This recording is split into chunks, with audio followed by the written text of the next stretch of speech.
교재는 잠깐 다시 설명드리면 개역, 개정, 성경, 성경 갖고 오시면 되고, 근데 사실은 제가 교재에 성경을 다 넣어놨어요. 그리고 그 부교재를 메시지 성경을 제가 기록해놨는데 역시 본문의 메시지 성경도 같이 제가 달아놨거든요. 그래서 성경이 굳이 필요하실까 싶기도 해요. 그 옆에 빈칸을 만들어놔서 교재에 보시면 거기다가 필기하실 수 있게 해놨으니까 그렇게 보시면 됩니다. 참고도서는 유진 피터슨 목사님의 부활을 잘라 하나만 주시겠어요? 이 책이에요. IVP에서 나오는 부활을 잘라인데 유진 피터슨 그 목사님의 유작입니다. 마지막 책이에요. 근데 제가 읽어봤는데 몇 번 읽어봤는데 유 목사님 책 중에 제일 좋은 책이에요. 유 목사님 책 중에 최고다 이런 생각이 들어요. 이거 IVP 얼마 줬어? 18,000원. 이거 보시면 되겠고요. 그 다음에 교회란 무엇인가? 복 있는 삶에서 나온 한병수 목사님이 쓰신 에베소서 강의가 있고 성서 유니온에서 나온 에베소서 어떻게 읽을 것인가 책이 있어요. 그래서 더 좀 깊이 있게 보시고 싶으신 분들은 참고도서를 참고하시면 되겠습니다. 총 10번의 강의로 일단 제가 짜봤어요. 이 교재도 이렇게 10번으로 구분해서 만들었는데 이 계획대로 갈 수 있을지는 잘 모르겠어요. 저도 이제 에베소 강의 처음 하는 거라 일단 이렇게 이 계획대로 가려고 제가 노력을 할 거고, 그 다음에 우리가 지금 말씀드렸지만 금요 성령 집회가 있는 주는 휴강이에요, 자연스럽게. 그래서 따져보니까 딱 10번 정도 나오더라고요, 12월 중순까지. 그렇기 때문에 소풍 이런 거 없습니다. 우리는 오로지 공부하기에 모인다, 이렇게 생각하시면 그렇게 하기로 하겠어요.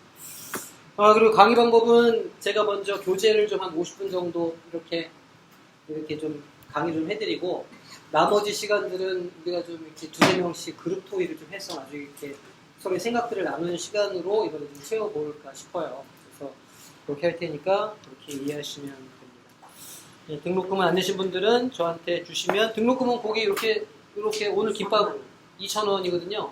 10번 2만원에 음료 500원에서 5,000원, 교재비 5,000원 이렇게 해서 3만원 책정했습니다. 약간 제가 손해예요. 생각해보면. 그런데 제가 뭐 다 감수하고 가도록 하겠습니다. 자, 출석은 부르진 않았지만 이 출석 체크 다 했고요. 2번 이상 결석하시면 유급 처리됩니다. 졸업 안 시켜드려요. 알겠죠? 이번에 제대로 졸업을 안 하시면 다음번에 제가 갈라디아서를 하려고 그러는데 그때 안 받아줍니다. 에베소서 졸업하시는 분들만 갈라디아서 받아드리도록 하겠습니다. 그렇게 아시고. 이렇게 큰소리 빵빵 쳐놓고서 이 강의를 망하면 이제 아무도 갈라디아서를 안 듣는 거죠. 그런 걱정이 좀 있습니다. 자, 강의 들어가 보겠습니다. 우리 에필로그 좀 봐주실까요? 함께 항해한다는 것. 지금 우리 강의 주제가 함께 강의하기. 열어주세요. 그 함께 항해하기가 이 강의의 제목. 제가 이렇게 붙여봤어요. 왜 이렇게 붙였냐면, 이렇게 교회라고 하는 공동체, 뭐 가정도 마찬가지고, 보통 인생을 항해에다 많이 비유를 하잖아요. 왜 그럴까 생각을 해봤는데, 망망대해여서 그런 거야. 그러니까 이게 어디로 가야 맞는 건지, 그 위해서 뭘 해야 되는지를 잘 몰라요, 사람들이. 그러니까 뭐 저도 교육자로 지금 올해 19년차 교육자 생활을 하고 있지만 정말 교회가 어때야 되라고 물어보면 잘 모르겠어요. 저도 솔직하게. 가정도 마찬가지죠. 지금 남편으로 20년을 살았고 아빠로 이제 17년을 살았는데 제가 아버지 역할을 잘하느냐? 그렇지 않은 것 같아요. 그렇다고 무슨 남편의 역할을 잘하느냐? 그것도 아닌 것 같아요. 여기 있는 분들 중에 뭐 그걸 자신이 나는 되게 아빠 역할 잘하느냐, 엄마 역할 잘하느냐 라고 말할 수 있는 분이 많지 않을 것 같다는 생각이 들어요. 그러니까 늘 처음 같고 늘 초보 같다는 생각이 드는 거예요. 어쩜 이렇게 인생에 내가 아마추어 같지? 이런 생각이 들어요, 스스로. 이렇게 설교를 한번 하고 내려오잖아요. 그러면 집에 가서 계속 머리를 줘박는 거예요. 왜 그거밖에 못하나. 그러니까 이렇게 제가 설교한 거를 영상을 돌려보면 항상 보거든요. 피드백을 하는데 막 부끄러워요. 부끄럽다 이렇게 할 때가 너무 많은 거예요, 제 스스로. 그러니까 참 미숙하다. 우리 개인의 삶에도 미숙하고 가정이라고 하는 아주 작은 최소 단위의 교회에서도 우리는 미숙해요. 그리고 당연히 교회라고 하는 더 큰 공동체에서도 우리는 당연히 미숙해요. 완전하지 않은 거예요. 그래서 아마 그거를 항해에다 비유를 하는 것 같다는 생각이 들어요. 그러니까 항해를 할 때는 그래서 뭐가 필요하냐면 나침판이 필요해요. 지금이야 뭐 GPS라고 하는 좋은 기기도 있지만 기본적으로는 어느 방향이 북쪽인지 내가 어디로 가는지를 알려주는 나침판이 있어야 망망대해지만 한 방향으로 갈 수가 있는 거잖아요. 근데 저는 에베소서가 마치 나침판 같다고 생각해요. 그러니까 교회에 대해서 이야기하고 있지만 에베소서가 주제가 꼭 교회만 다루고 있는 건 아니에요. 개인의 구원의 문제도 좀 다루고 있고 그 다음에 가정생활도 다루고 있거든요. 근데 그런 면에서 보면 예수를 믿는다고 하는 사람들, 그리스도인이라고 하는 사람들이 어디로 가야 되느냐? 이게 정답, 딱 일로 가야 돼. 그리스도인의 모습은 이러한 게 그리스도인의 모습이야 라고 얘기해 주진 않아요. 에베소서가. 그런데 나침반처럼 방향은 보여주는 거예요. 이쪽으로 가야 돼. 이 방향이 맞는 거야.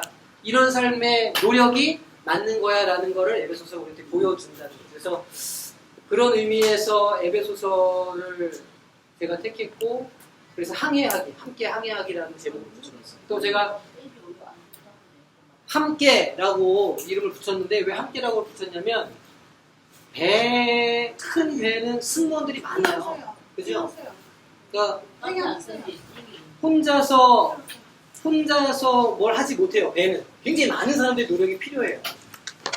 그리고 이제 과거에는 한번 출항을 하면 뭐 6달, 뭐 10달 이렇게 이제 항해를 했다고 그래요. 그 대항해 시대에 보면 그러면 그 안에서 별일이 다 일어나는 거예요. 안 그렇겠어요? 그 40-50명 되는 남자들이 맨날 보는 얼굴 일어나서 똑같은 생활하고 그러니 그 속에서 얼마나 사고가 많으면 싸움이 많이 났겠어요. 그래서 굉장히 그 항해사들한테 규율이 중요해요. 선장이 모든 권한을 주고 심지어 선장은 지금도 필요한 경우에는 선원들을 죽일 수 있는 권리가 있어요. 지금도. 그 배의 안전을 위해서라면 선장에게는 그런 권한이 주어져 있거든요. 왜냐하면 그만큼 치안과 질서가 중요하니까. 사람들이 미치는 거예요. 이렇게 조그만 배 안에서 몇십 명이 모여가지고 몇 달을 생활하다 보면 안 그럴 수가 없겠죠. 교회도 그런 것 같아요. 교회도 조그만 공동체 안에 막 이렇게 모여 있는 거예요. 그리고 매주 보고 매주 부딪혀서 뭔가 일을 하고 이러다 보니까 어느 순간에는 너무 잘 아는 것처럼 느껴지는 거예요. 저 사람. 탁 치면 이렇게 반응하겠지, 이렇게 하면 이렇게 하겠지, 저 사람은 저렇겠지.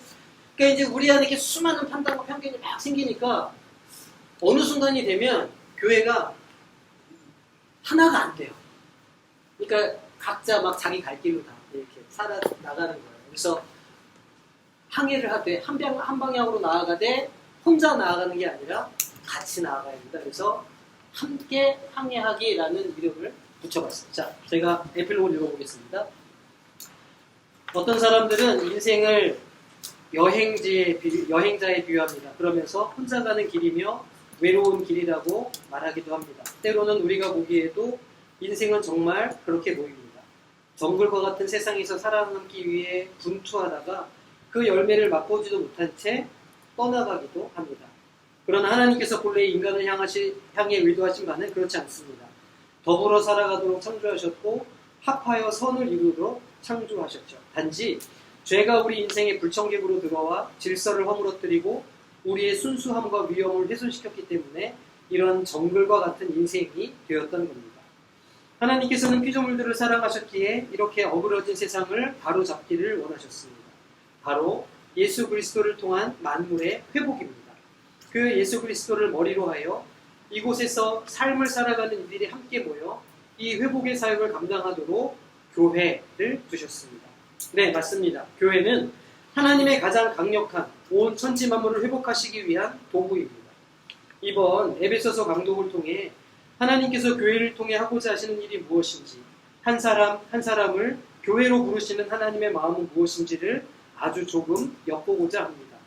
교회는 그 나라의 완성된 모습이 아닙니다. 단지 그 나라가 있음을 보여주는 증거일 따름입니다.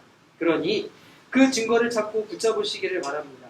왜냐하면 그 증거는 하나님께서 여전히 교회를 통해 일하시고 역사하신다는 사실을 우리에게 알려주기 때문이고 우리가 무엇을 보고 따라야 할지 알려주기 때문입니다. 부디 이번 성경 공부를 통해서 교회를 향한 하나님의 마음을 깨닫고 또 위로받고 새로운 힘을 얻는 기회가 되시기를 바랍니다.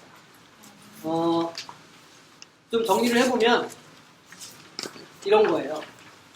제가 이제 지난번 오리엔테이션 때도 말씀드렸지만 늘 우리 안에 갖고 있는 마음의 상함이 있어요. 교회가 이래. 무슨 교회 다니는 사람이 저래. 교회가 이런 건 난 안 다녀야 되겠다. 이런 얘기를 많이 하잖아요. 저라고 그런 질문 안 가졌을까요? 저도 그런 질문 많이 가요. 특히 저는 이제 말하자면 교회의 직원이고 그 교회의 가장 뭐랄까요? 그 결정권자들 그룹에 속해 있잖아요. 말하자면 담임 목사님과 교역자, 그다음에 당회 이렇게 이제. 근데 이제 제가 처음에 너무 충격을 받았던 사건이 제가 2000년도에 교역자 생활을 시작했는데 전도사로. 제가 처음 그 교육자 생활을 시작한 교회가 상신교회였어요. 서울 상계동에 있는 상신교회. 그 교회 담임 목사님 이름이 목사님이신데 2001년도에 부총회장을 하셨고, 그러니까 2001년도에 난리가 났겠죠. 부총회장 하시려고 그러면 이제 선거를 하셨을 거 아니에요. 2003년도에 총회장을 하셨어요. 그 교회에서.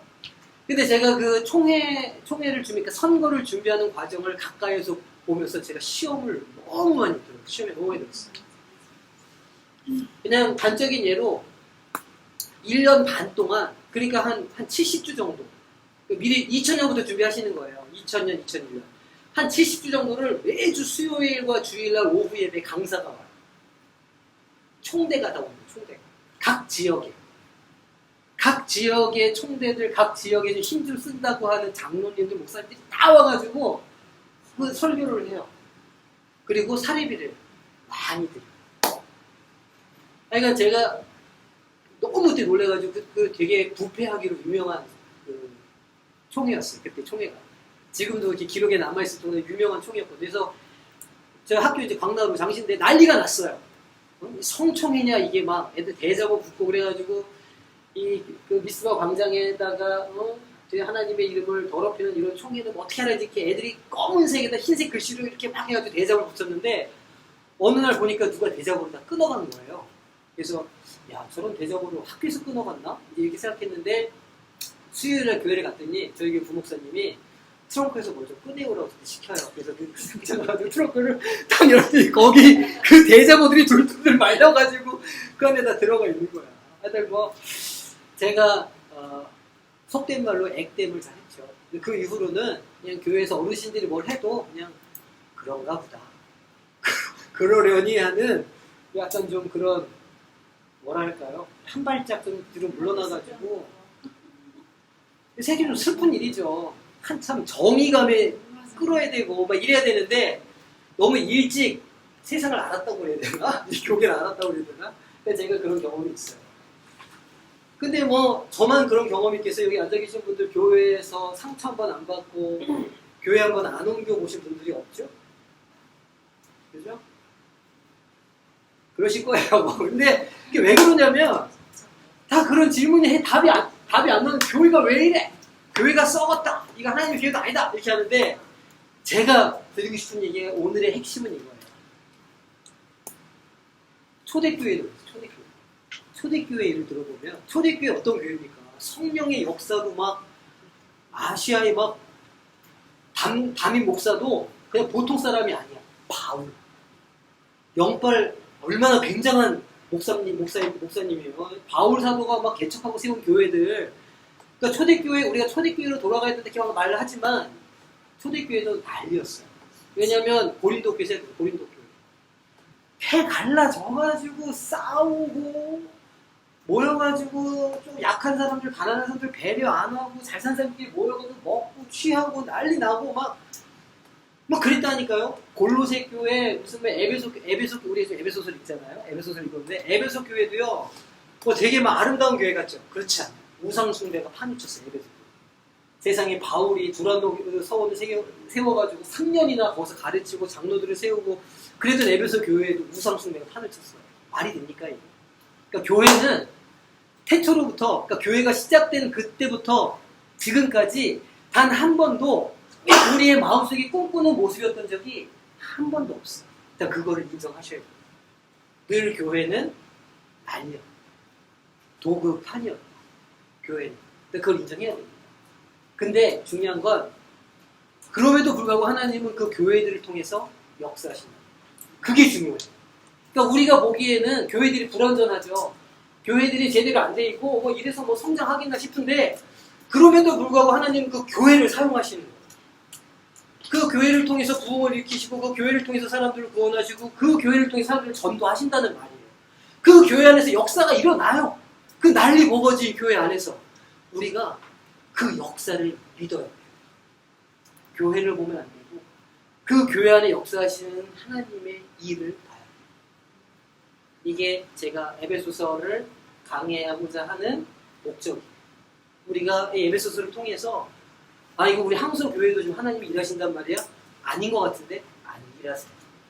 그 일하시는 거를 우리가 찾고 붙잡으면 우리는 우리의 교회를 든든히 세워나갈 수 있는 거죠. 사람을 보는 게 아니라 하나님의 역사를 바라보게 됩니다. 제가 그것을 보여드리기를 소망하면서 이걸 준비했는데 잘할 수 있을지는 모르겠어요. 그래서 이걸 우리가 공부하는 내내 저를 위해서 중보해 주시기를 간절히 부탁드립니다. 자, 넘어갑니다. 우리 첫 번째 질문 좀 드려볼게요. 인생의 좌우명, 가훈 이런 거 뭐 하나씩 있으실 텐데 한번 얘기해볼까요? 자유롭게 오른쪽으로 돌아가면서 얘기해보세요. 왜 애들한테 초등학교 때 그런 거 많이 하잖아요. 우리 집 가훈은 뭐다, 뭐 좌우명 뭐다, 개인이나 가정이나 뭐 좌우명.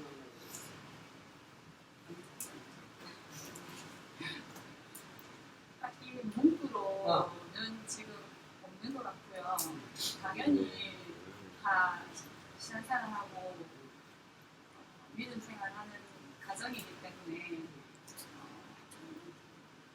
믿음의 유산을 모든 가족 성원들이 예수님 믿고 구원을 받기를 소망하고 그다음에 주님을 위해서 이렇게 길면 없는 거예요. 설명이 많으면 가훈 없는 거라고 봐야 돼. 네. 그러니까 가훈이나 뭐 인생의 좌우명이나 이런 거. 모든 일에 최선을 다하자. 너무 평범해. 이러나 잘 못하는. 저는 정직하게 정직하게 살자. 믿을 신. 한자 글자를 보면 말씀, 사랑의 말과 바치고 있는 네. 사람이잖아요. 항상 믿을 신. 네, 이렇게 알겠습니다. 권사님이 가훈 좌우명이고. 믿음으로 부지런하고 착하게 살자. 믿음으로 부지런하고 착하게 살자. 지금 금방 만드신 것 같은데 지금 살짝. 믿음 알겠습니다. 처음처럼. 처음처럼 초심을 잃지 말자. 이번에 처음처럼. 선생님. 노하기를 대비하자. 노하기를 얻어야자. 좋네. 저희들 믿음 소망 사랑 믿음 소망 사랑. 평강하기를 원합니다.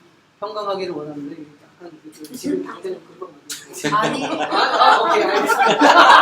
항상 평강받는 하나님이 영광을 얻는 삶을 산다. 목사님 있는 그대로 받아들여요. 알겠습니다. 좌우명이네. 가훈아니까 좌우명이네. 그러면 두 분이 다른 겁니까? 두 분이 가정이 다른 거 성신. 저는 금방 권사님이 말한 거 드디 말을 그걸로 하기로 했습니다. 잘하셨어요. 그거 만들었네.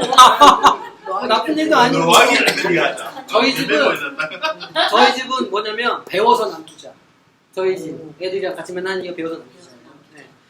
그러면 그 좌우명들을 살려고 노력들을 다 하시나요? 그렇죠. 노력하죠. 그러니까 좌우명이 있다는 건 내가 이렇게 살아야지 라고 하는 일종의 그런 행동 지침을 주는 거예요. 그래서 이게 좌우명, 뭐 가훈 이렇게 말하는 거죠. 말하자면 내가 내 인생의 방향은 절로 갈 거야 라고 하는 일종의 목적지 같은 그런 걸 가지고 있어요. 약간 나치빵 같은 거죠. 밑에 내비게이터 볼게요. 가야 할 목적지가 분명하다면 우리는 잠시 쉴 수도 있어요. 좀 쉬었다 가도 됩니다. 근데 가야 할 곳이 어딘지 모르고 그냥 쉬는 건 쉬는 게 아니에요. 그거는 뭐라고 그래야 돼요? 어디로 갈지도 모르면서 그 자리에 주저앉아 있는 건 뭐라고 그러나요? 방황이죠, 방황. 방황, 나태 이렇게 표현해요. 그래서 우리는 잠시 쉴 수도 있고 때로는 힘있게 달려갈 수도 있습니다. 혼자일 때도 갈 수 있고 함께여도 갈 수 있어요. 그죠? 혼자라고 못 갈 건 아니에요. 가는 길이 분명하다고 그러면 혼자서도 열심히 갈 수 있어요. 사실 그거를 저는 요구합니다. 우리 주변에 같이 못 갈 수도 있죠. 낙오하는 사람이 있을 수도 있어요. 누구는 상처받을 수도 있죠. 그런데 우리는 나는 오소의 불처럼 혼자서 가야 돼요. 계속 가는 거예요. 그 가야 될 방향으로. 목적지를 알면. 그러나 각자 향하는 곳이 다르다면 또는 향하는 곳이 어디인지 모른다면 같이 갈 수도 쉴 수도 없습니다. 그저 부유하거나 자기가 향하는 방향이 옳다고 주장할 따름이겠죠. 에베소서를 시작하는 바울은 기나긴 첫 문장을 통해서 하나님의 우리를 향하신 뜻과 비전이 무엇인지를 말하고자 합니다. 오늘 첫 번째 시간 바울이 말하는 인간의 목적이 무엇인지 우리가 어디를 향해 항해하는가에 대해서 알아보는 시간이 되었으면 좋겠습니다. 자, 제가 이제 성경을 거기다 기록해놨는데 지난 글씨는 개역 개정글이 그냥 성경이고요. 밑에 얇고 작은 글씨는 메시지 성경이에요. 그래서 먼저 1절, 2절 우리 한 목소리 한번 읽어보겠습니다. 시작. 하나님의 뜻으로 말하며 그리스도 예수에서 나된 바울은 에베소의 은총소가 그리스도 예수 안에 있는 신실한 자들에게 편지하노니 하나님 우리 아버지와 주 예수 그리스도의 은혜와 평강이 너희에게 있을지어다. 아멘. 바울이 늘 바울서신은 항상 이런 인사로 시작해요. 하나님의 평강이 너희에게 있길 원한다. 자세한 내용 제가 좀 이따 다루고요.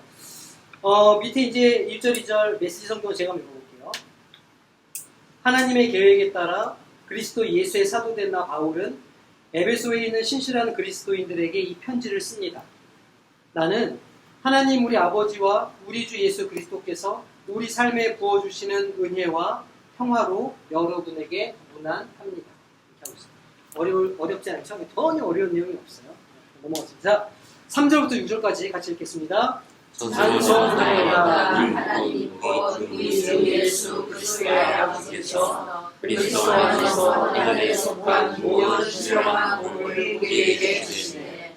곧 창세전에 그리스도 안에서 우리를 택하사 우리로 사랑 안에서 가운데 거룩하고 혼미없게 하시고 그 기쁘신 뜻대로 우리를 예정하사 예수 그리스도로 말미암아 자기의 아들들이 되게 하셨으니 이는 그가 사랑하신 자 안에서 우리에게 거저주심과 그의 영광의 것을 찬송하게 하려는 것이라. 아멘. 자, 이제 3절부터 시작되는데 3절부터 14절까지요. 우리 성경은 총 3개의 문장으로 나눠져 있어요. 우리 개역 성경은 문장이 3개예요. 근데 헬라어 원어는요 한 문장이에요. 3절부터 14절까지. 실제로 고대 헬라어로 기록된 많은 글들이 있는데 이렇게 긴 문장은요 탑 3 안에 들어가요. 그러니까 이렇게 긴 문장이 없어. 고대 헬라어에도 몇 개 안 돼요. 근데 그 중에 하나가 이 에베소서에 나오는 바울 사도의 이 이야기예요. 사실 바울 사도가 지금 3절에서 14절까지 기록하고 있는 이 기록은요 약간 시 같아요. 시.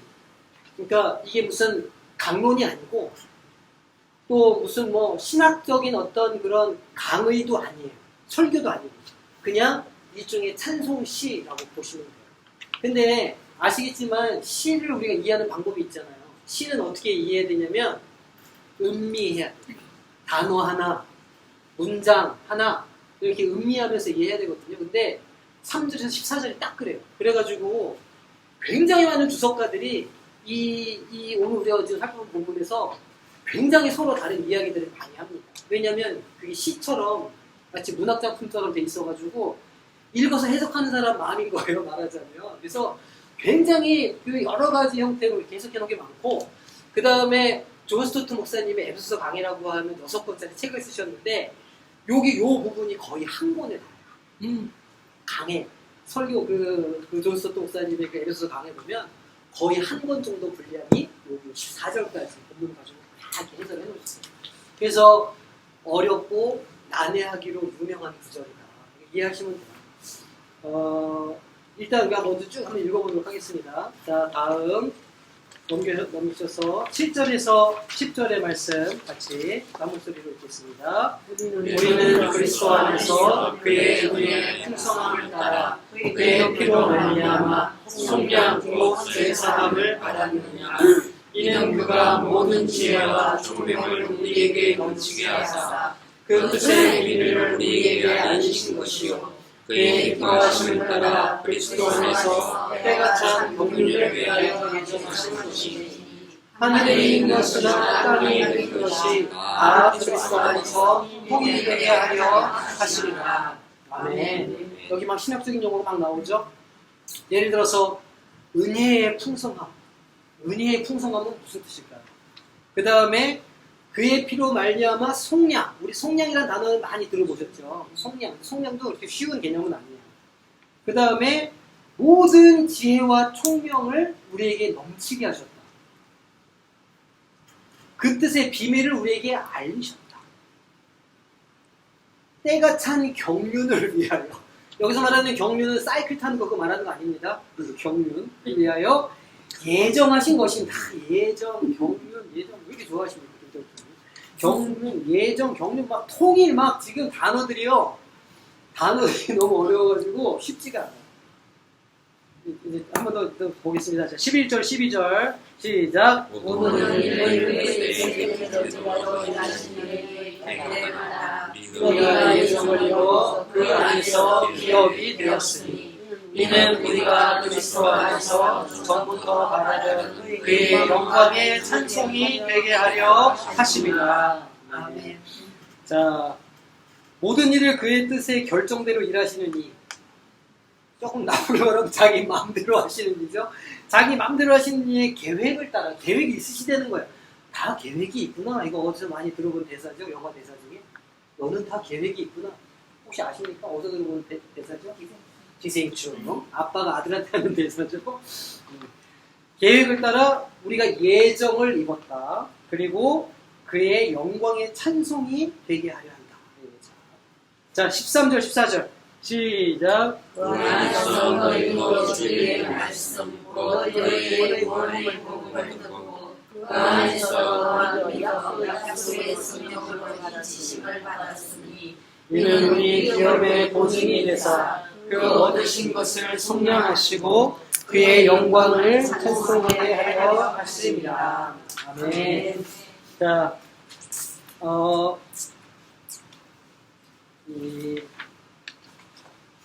질문으로 바로 넘어가서 질문 보면서 앞에를 하시는 거 볼게요. 첫 번째, 사도 바울이 1절에서 뭐라고 그러냐면 내가 하나님의 무엇이 되었다고 자기 소개해요? 하나님의 사도된 바울은 이렇게 얘기해요. 근데 그 사도가 어포슬, 영어로 어포슬, 헬라어도 비슷해요. 아포슬레 그래가지고 비슷한데 사도는 원래 12명밖에 없어요. 사도는 예수님의 직계 제자받을 사도라고 불렀어요.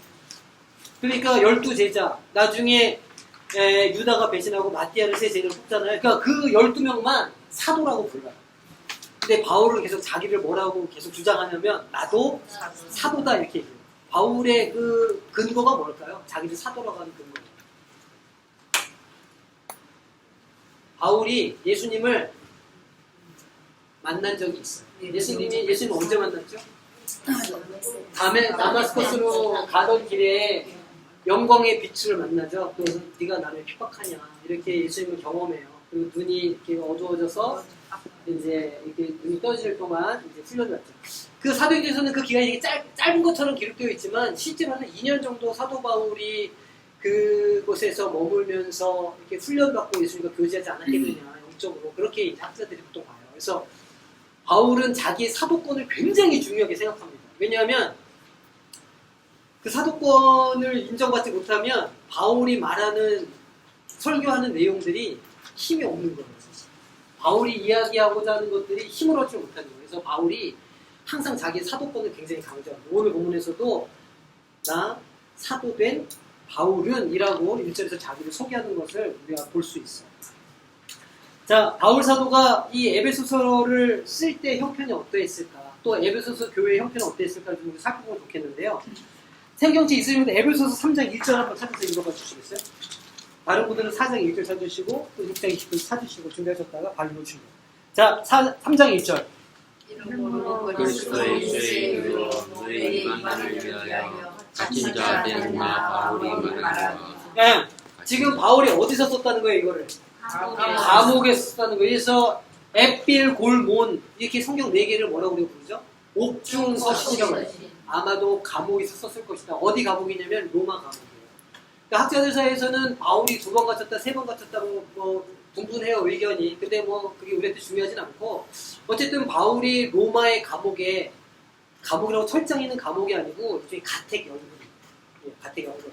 밖에서 병사가 지키고 있고 집에서는 자유롭게 돌아다니고 손님도 받고 그랬었어요. 근데 어쨌든 그렇게 가택연금된 바울. 그러니까 바울이 자유의 몸이 아니었다. 연금된 상태였다. 그걸 좀 보셔야 돼요. 그 다음에 에베소 그 4장 1절 읽어주시겠어요? 그러므로 주와 같이 내가 너희를 권하노니 너희가 부르심을 받은 일에 합당하게 네, 거기서도 자기가 갇혀있다 표현하고 있죠. 6장 20절. 이 일을 위하여 내가 소고스로 된 자신이 될 것은 나로 이 일에 당연히 할 말을 담대히 하려 하십이라. 지금 뭐에 매였다고 그래요? 쇠사슬에 매였다고 그래요. 착고를 찾다 이렇게 이야기를 하죠. 이게 뭐 상징적인 얘기라고 하기도 하고 실제 착고를 찾다 뭐 이런 이야기도 있는데 그것도 뭐 그렇게 썩 중요한 것 같지는 않아요. 어쨌든 에베소서를 쓸 때의 바울의 형편은 감옥에 있었다는 거예요. 근데 바울이 에베소 교인들을 사랑했을까요? 사랑하지 않았을까요? 굉장히 사랑했어요. 왜냐하면 바울이 여러 교회들을 돌아다니면서 전도를 했는데 에베소서에서 가장 오랜 시간 있었어요. 3년 6개월을 걸렸어요. 처음에는 6개월만 있으려고 했는데 거기서 이제 아데미 신상 가지고 문제가 생겨요. 거기가 그 아데미 여신을 섬기는 에베소가 완전 우상천지였거든요. 근데 이제 거기서 그 우상을 만드는 금장색들이랑 문제가 생겨가지고 바울이 6개월만 있으려고 했는데 거기서 문제가 생기면서 3년을 더 있게 되는 거죠. 두란노 서원에서 가르치면서 3년 6개월을 있었고 그래서 그 에베소에 대한 바울의 그 애정이 굉장히 남달랐어요. 나중에 3차 여행 끝나고 에베소 이제 3차 여행 끝나고 예루살렘으로 돌아가려고 할 때 다 말려요. 사람들이 가지 마라. 가면 잡힌다. 지금 거기서 바울 당신 잡아가지고 보내려고 그러니까 제발 가지 말아라 막 그러거든요. 근데도 바울이 나의 달려갈 기울과 하면서 굳이 가요. 근데 굳이 가면서 에베소 옆에 있는 도시에 들립니다. 그래서 뭐라고 편지했냐면 에베소서에 있는 장로들을 그 도시까지 좀 나오게 해라. 내가 가는 길에 나를 좀 보게 해라. 이렇게 얘기하고 너무 보고 싶었던 거예요. 바울. 자기가 가르쳤던 사람들이. 그래서 실제로 바울이 이렇게 그 항구 도시를 들려가지고 돌아가는 길에 거기서 에베소 장로들이랑 거기서 막 울면서 가지 말아라. 나는 가야 된다. 그렇게 하고 이제 예루살렘으로 갔다가 이제 로마로 압송되거든요. 그러니까 아마도 3차 여행 끝나고 로마로 압송된 이후에 에베소를 향해서 쓴 편지가. 그리고 생각해보시면 이게 교회론에 대한 거잖아요. 교회 연합에 대하고 교회 일치에 대한 서신서라고 할 수 있는데 말하자면 아니 굳이 왜 에베소 교회에다가 교회 일치를 위한 서신서를 보냈을까요? 왜? 에베소 상황이 어땠길래? 일치되지 않았기 때문일 거라고 추측해 볼 수 있죠. 아니 그렇잖아요. 고린도 교회에서는 사랑 얘기 막 하거든요. 왜냐하면 서로 사랑하지 않으니까. 골로새는 이단 조심하라고 막 그래요. 왜? 그 이단이 판치니까. 에베소 교회에다가 유난히 이렇게 하나님의 어떤 몸된 교회를 강조하는 이유는 거기에 지금 심각한 문제가 생겼다는 걸 우리가 알 수 있죠.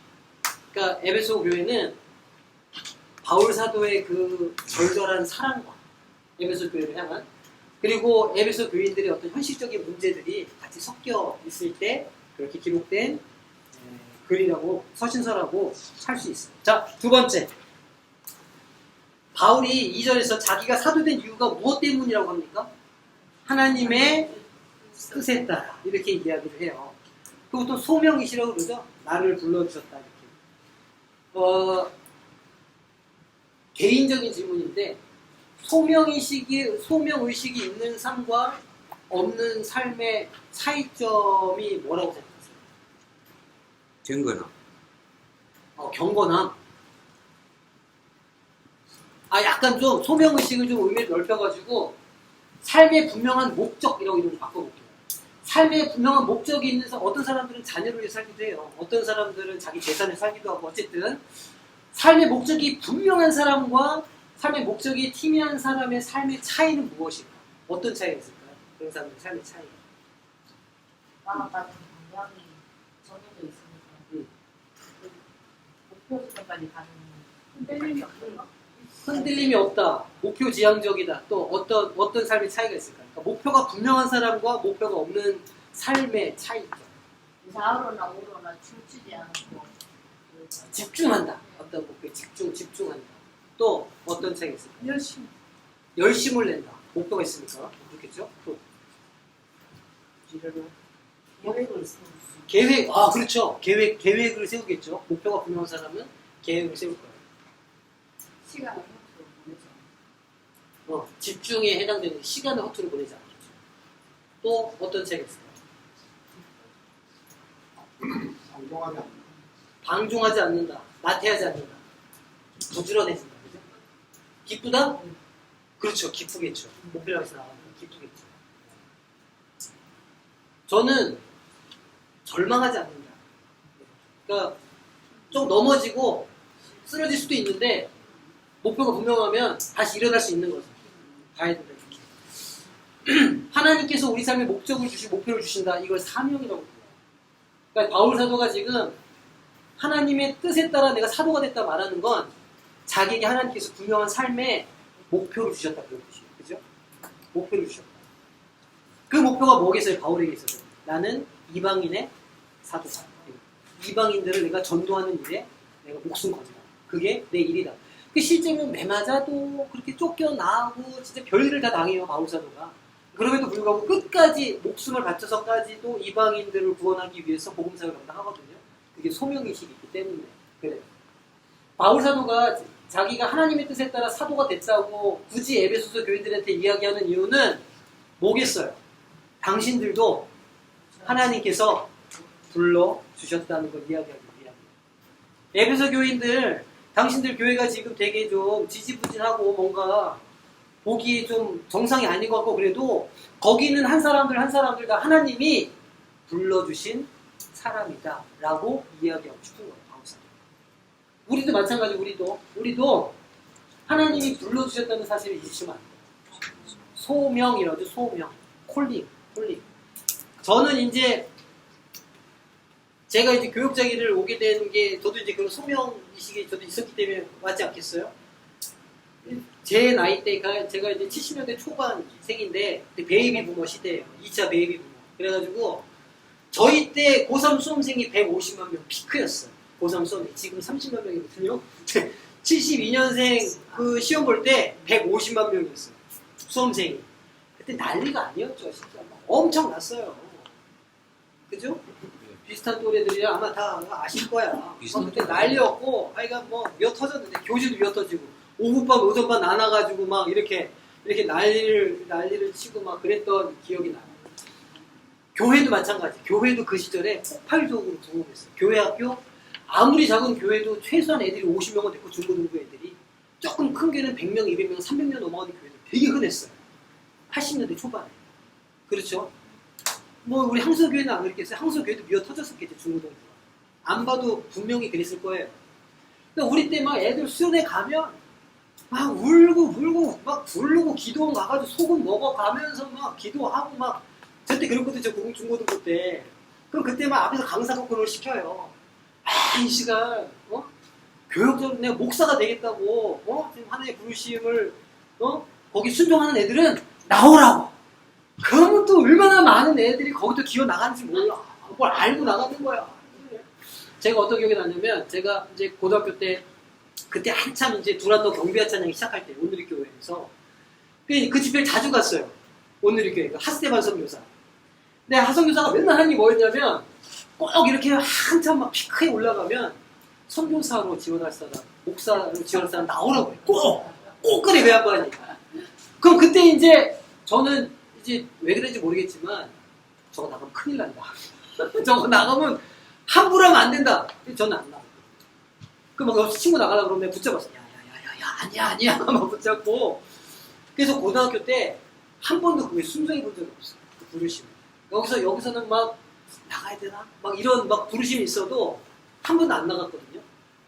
그리고 이제 20대 초반 신나게 잘 살았죠. 제 마음대로 막 살았어요. 정말 다 해봤어요. 안 해보는 거 없이 다 해보고 신나게 살다가 27살 적에 청년부 교회 수련회를 하는데 거기서 이제 하나님이 딱 이렇게 찍어서 부르시더라고요. 그래서 거기서 이제 제가 친구들 한 6명, 친한 친구가 6명 정도 있는데 제가 먼저 이제 하나님 고백을 했죠. 앞에 나가서 내가 하나님 부르심을 그동안 외면하면서 내가 피해왔는데 이제는 그렇게 하기 힘들 것 같다. 이제 내가 선교사로 나가겠다. 교회 앞에 선포를 했어요. 제가 하니까 이제 친한 친구들도 이렇게 우물쭈물하다가 다 6명이 다 이제 다 그렇게 분위기 했는지 뭐였는지 모르겠지만 저 27, 28살 해에 우리가 다 이렇게 이제 서원을 한 거예요. 그리고 저 이제 선교사 되겠다고 훈련센터를 들어가고 막 이렇게 하는 와중에 저는 선교사를 안 나가고 저는 어떻게 신학교를 가게 됐고 제 친구들은 다 선교사로 나가 있어요 지금. 저는 정작 나가겠다고 저는 안 나가고 저 따라서 서원한 친구들 지금 다 이렇게 지금 이 실크로드에 따라 지금 다 나가 있거든요. 그래서 그때 얘기 많이 해요. 너 때문이다. 너는 왜 아직 거기 있냐? 그래서 저도 나가려고 많이 노력했는데 이상하게 이렇게 계속 이렇게 이 틀 안에 하나님께서 묶어주시는 거예요. 어쨌든 그런 소명의식이 있은 후로 제 삶에 달라진 게 뭐냐면 약간 짐 같다고 그래야 되나 이게? 무거운 짐 같아요. 그러니까 이렇게 좀 편하고 자유롭게 살고 싶은데 안 돼요. 매여가지고 약간 멍에를 쥐고 있는 것 같은 그런 느낌으로 살아요. 항상. 하나님께서 부르시는 게 이런 건가? 이런 생각 들고 한편으로는 이거를 잘 감당하려면 되게 건강해야 되겠다 이렇게 생각해요. 그러니까 그 무게감이랄까요? 인생의 무게감이랄까? 저 같은 경우는 좀 그런 게 좀 소명의식에 따라서 생기는 것 같아요. 그러니까 사람들마다 다르겠죠. 그게 느껴지는 바가. 그리고 나이도 문제는 아닌 것 같아요. 여기 지금 이제 70대가 이렇게 넘어가시는 분들도 계시고 이제 40대 다 40대 다 넘어가셨죠? 40대에서부터 70대에 넘어가신 분들이 여러 분들이 계신데 그게 소명이 나이 따라 무슨 뭐 하나님께서 차별하시고 그렇지 않는 거예요. 그렇지 않아요. 하나님의 부르심은 노인에게도 꿈을 주신다고 하시니까 그 부르심에 순종하는 사람들에게는 하나님의 그런 성령의 역사가 늘 이렇게 임한다 저는 그렇게 믿거든요. 그래서 늘 그 부르심을 이렇게 조침해서 살아가시는 삶이 되게 필요해요. 그러니까 나는 평신도인데 내가 무슨 하나님의 부르심을 딱 아니에요.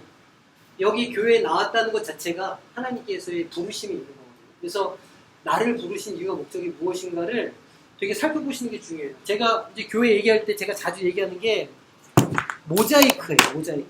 모자이크 그림 아세요? 네. 모자이크. 우리 각자는 지 마음대로 생겼어요. 그죠? 어떤 사람은 이렇게 뾰족하게 이렇게 생기고, 어떤 사람은 좀 이렇게 좀 갈려져가지고 이렇게도 생기고, 어떤 사람은 네모로도 생기고, 세모로도 생기고, 어떤 사람은 길쭉하게도 생기고, 동그랗게도 생기고. 생긴 게 다 달라. 그 이제, 이 동그라미가 세모한테 얘기하는 거예요. 야, 너 진짜 어쩜 걔가 날카롭니? 하는 말마다 이렇게 사람을 찌르고 이렇게, 참 못됐다 이렇게 얘기하는 거예요. 약간 옆 사람 쳐다보지 마세요. 그럼 이제 세모가 그러죠. 너는 보기만 동그랗지 옆으로 보니까 너도 칼날 같아. 네 말도 사람 막 서로 막 이렇게 하는 거예요. 근데 사람은 다 그래요. 똑같은 사람이 없어. 다 나같지 않은 거예요. 다 이렇게 생겼어. 색깔도 다 달라. 누구는 빨간색, 누구는 파란색, 누구는 노란색, 누구는 다 달라. 다 다른데 하나님께서 하신 일은 뭐냐면 이거를 다 합치는 거예요. 하나로. 그래가지고 큰 그림을 만들어요. 각자는 모양이 다 다른데 이 다른 것들이 다 이렇게 모여가지고 이렇게 모여있으면 그게 하나의 큰 그림이 만들어져요. 저는 교회가 진짜 그렇다고 생각해요. 그러니까 교회는 그 사람의 날카로움을 깎아내는 곳이 아니에요. 교회는 그 사람의 못된과 모남을 이렇게 하나님이 막 역사하셔가지고 막 훈련시켜서 저 사람 모난 걸 잘라내시겠지? 아니요. 그렇지 않아요. 그렇지 않아. 막 마음에 상해가지고 기도해. 하나님 저 사람 좀 성격 좀 바꿔주시게 하지. 상처 안 주게 좀 저 입술에 좀 파수꾼을 세워주시고 막 기도하거든요. 아니야. 하나님은 그 모습을 그대로 쓰시는 거예요. 그리고 심지어 그런 사람들을 통해서도 하나님의 역사가 일어나요. 우리가 그걸 봐요. 와, 저런 사람을 통해서 이렇게 역사하시면 그러니까 하나님의 역사가 놀랍죠. 하나님의 은혜가 놀라운 거예요. 생각해보시면 나도 쓰시는 거죠. 나도 쓰시는데 저희는 안 쓸까? 이게 굉장히 중요한 거예요. 그래서 누구 바꾸려고 하지 마세요. 평생 산 남편 변합니까? 안 변해요. 60년 산 남편도 안 바뀌는데 교회에서 뭐 5년, 10년 산 사람이 바뀐다고 안 바뀌어요. 그러니까 거기에 상처받지 마세요. 대신 상처받지 말고 그 위에 역사하신 하나님의 일을 봐요. 하나님께서는 하나님의 은혜는 저런 사람들도 사용하셔서 일을 하시는구나. 이 하나님의 널 역사를 보셔야 교회가 돼요. 이게 어디서 시작되느냐? 소명의식에서 시작되는 거예요. 나를 부르신 것처럼 저 사람을 부르신 거예요. 저 사람을 부르신 것처럼 그 사람을 부르신 거예요. 그리고 각자의 부르심이 다 다르다. 그리고 다 똑같다. 저는 목사로 불러주셨지만 제 인생의 가치나 우리 뭐 장로님, 권사님들이나 뭐 집사님들의 인생의 가치나 다 똑같아요. 하나님 앞에서는 경중이 없는 거야. 다 일이야. 일. 저는 호산나 찬양대 그렇게 특히 제가 은혜를 많이 받아요. 호산나 찬양대. 왜 그러느냐? 거기 권사님들 쭉 서 계시잖아요. 그럼 뭐 나이도 뭐 조금 젊으신 분들도 있고 나이 많으신 분들도 있고 뭐 집사님들 계시는데 그 보면 그래도 좀 경제적으로 좀 넉넉한 분들도 거기 계시고 정말 폐지 줍는 분도 거기 계시거든요. 근데 다 일이야. 거기서는. 하나님을 찬양하는 일 거기 딱 쓰시면 다 일식인 거예요. 누구는 오 없어. 거기는 가난한 사람도 일, 부유한 사람도 일, 똑똑한 사람도 일, 모자란 사람도 일, 다 일이야. 그 일인 사람들이 어떻게 해요? 똑같은 목소리 내서 화음을 만드는 거예요. 저는 그래서 호산나 찬양대는 너무 좋아. 그걸 보니까. 그거를 지휘자가 이렇게 하면서, 이렇게 하면, 앉아서 듣으면 오근이 막 저려요. 막 이렇게 막 몸에 힘이 들어가고, 막. 그게 하나님의 역사지시고요. 마치 찬양대처럼. 똑같이 일로서 존재하는 것. 그게 교회다. 거기에는 소명의식이 반드시 필요하다. 나를 부르신 것처럼, 나를 쓰시는 것처럼 그 사람도 부르시고 쓰신다. 누구 바꾸려고 하지 말아라. 이거를 분명히 기억을 좀 하셔야 됩니다. 자, 3번. 오늘의 본문 3절에서 14절에 공통적으로 발견되는 단어가 쭉 찾아보세요. 3절에서 14절에 이런 말씀 중에 공통적으로 반복되는 말이 있어요. 뭘까요?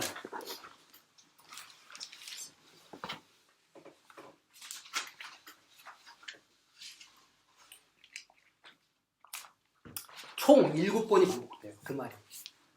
똑같은 단어는 아니지만 같은 의미를 7번이 반복돼요.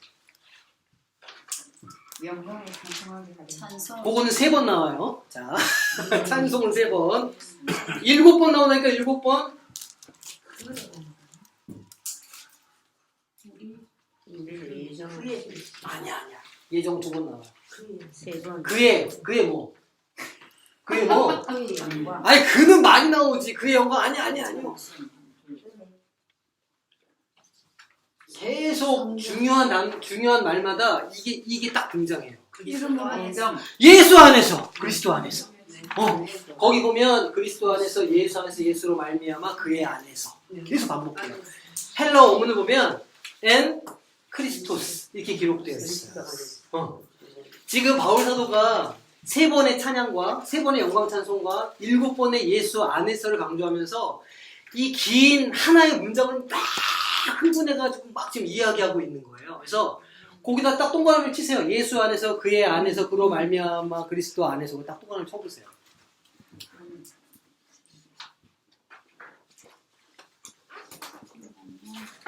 이게 우리가 이 앞부분의 오늘의 단락을 해석할 수 있는 열쇠입니다. 예수 안에서. 일단 그 예수 안에서만 보자면 교회는 어디에 있어야 된다는 거예요? 예수 안에 있어야 된다는 거예요. 교회는 예수 안에 있어야 된다는 거고 성도는 어디 있어야 된다는 걸까요? 예수 안에 있어야 된다는 거예요. 성도의 삶은 어디 있어야 될까요? 예수 안에 있어야 돼요. 우리의 믿음은 어디 있어야 될까요? 예수 안에 있어야 돼요. 예수 그리스도를 제외하고 우리는 존재할 수가 없어요. 그리스도인이라고 하는 사람들은 예수 안에 있는 사람들이에요. 예수 안에 있다, 내가 그 안에, 그가 내 안에 이렇게 표현하시잖아요. 요걸 다른 말로 바꿔보면 성령이 그 안에 거하는 사람으로 바꿔서 말할 수 있어요. 예수 안에서 엔 크리스토는 성령 안에서라고 이야기해 볼 수도 있어요. 일단 그걸 머리에 두세요. 자, 4번. 아주 흥미롭게도 이 예수 안에서 엔 크리스토에는 모두 7번 반복되는데 7개의 동사가 등장해요. 하나님께서 예수 그리스도 안에서 하시려고 하는 일이 딱 7개라는 말이에요. 7개. 자, 우리 이제 그걸 살펴볼 거예요. 읽어보시고 첫 번째 동사가 뭐냐? 3절에 복을 주셨다. 복 주시되. 이게 첫 번째 동사예요. 하나님께서 하시는 일, 첫 번째 동사. 하나님께서 첫 번째 하시는 일이 뭐라고요? 복을 주시다. 자, 그러면 무슨 복을 주시나요? 네, 신령한 복. 누구에게 주시죠? 왜 주실까요? 사랑하시는 거기 성경에는 뭐라고 써 있어요? 하늘에 택하사. 택하는 건 다음에 나와요. 자, 왜 주는지는 좀 더 살펴볼게요. 자, 첫 번째는 우리에게 복을 주신다는 거예요. 근데 우리가 흔히 생각할 때 복 그러면 딱 머릿속에 어떤 그림이 그려지시나요? 자녀들 막 대학 잘 가고 막 집값 오르고 막 건강해가지고 막 아픈 게 낫고 막 그것도 복이죠. 그런데 창세 전에 이미 우리에게 주시려고 하신 복이 있는데 그 복은 그런 복이 아니에요. 그럼 그 복은 뭘까요? 그 복은 지금 성경 뭐라고 기록하고 있어요? 신령한 복이라고 표현해요. 신령한 복. 그 신령한 복이 뭘까요? 신령한 복이 이제 밑에 쭈루리 나와요. 자, 중요한 건 하나님은 우리에게 뭘 주시려고 하신다는 거예요. 복 주시려고 하는 거예요. 아브라함에게 뭘 주셨죠? 아브라함에게 복을 주셨어요. 그죠? 그 아브라함에게 주신 복을 그걸 붙잡겠다고 이스라엘 역사가 그렇게 다 기록이 된 거예요. 그 복 받겠다고. 신약 시대에 와서 예수 그리스도를 통해서 우리에게 복을 주시는 거예요. 예수님을 통해서 우리에게 복을 주신단 말이에요. 우리가 그 복 받으려고 예수 안에 이렇게 머물러 있는 거예요. 하나님은 우리에게 복 주시는 분이에요. 아멘. 신령한 복을 주시는 분이에요. 신령한 복을 기억하실 때. 자, 그러면 그 복의 자세한 내용들이 아마 진행될 거예요. 4절에 동사가 나오죠? 그게 뭐예요? 우리를 택하셨다는 거예요. 택하셨다. 언제? 창세전에. 왜 택하셨을까요? 우리를 신령한 복을 주시려고 우리를 택하셨다. 누가? 하나님이. 교회에 어떻게 나오게 됐어요? 우리가 우리 발로 걸어서 나왔나요? 아니에요. 하나님이 택하셔서 나온 거예요. 나를 택하셔서. 그러면 내가 보기에 저 사람은 저 교회에 나올 수가 없는 사람이다. 이렇게 생각하는 누군가가 있을 수 있잖아요. 이런 얘기하면 누가 떠오르죠. 그렇지 않아요? 이 사람도 하나님 택하셨을까요? 하나님 택하셨어요. 하나님 택하셨어요. 그 사람도 언제 택하셨어요? 창세 전에 택하셨어요. 이거 인정하고 싶지 않으시죠? 제가 이제 저희 아버지 얘기 가끔씩 하는데 저희 아버지가 이제 96년 6월 24일 날 밤에 이제 소천 당하셨는데 위암 수술을 2번을 하셨어요. 위암 수술 한번 하시고 재발하셔가지고 은행 수술 안 할란다. 나 집에 가려고 집에 오셔가지고 일주일 있다가 이제 못 드셔가지고 위암이었기 때문에 못 드셔가지고 이제 굶어 말하자면 죽으신 거죠. 아사하신 건데 가지고 보면 마지막 날 이제 이렇게 창문 열면 좋겠네. 창문 좀 마지막에 이제 아버지가 막 가시려고 딱 느껴져요. 그게 이게 때가 왔다. 아버지가 때가 왔다. 그래가지고 목사한테 전화를 했죠. 목사님. 목이 그 아버지가 이제 곧 운명하실 것 같습니다. 목사님 오시죠. 임종 예배 드려야 됩니다. 목사님 오셨어요.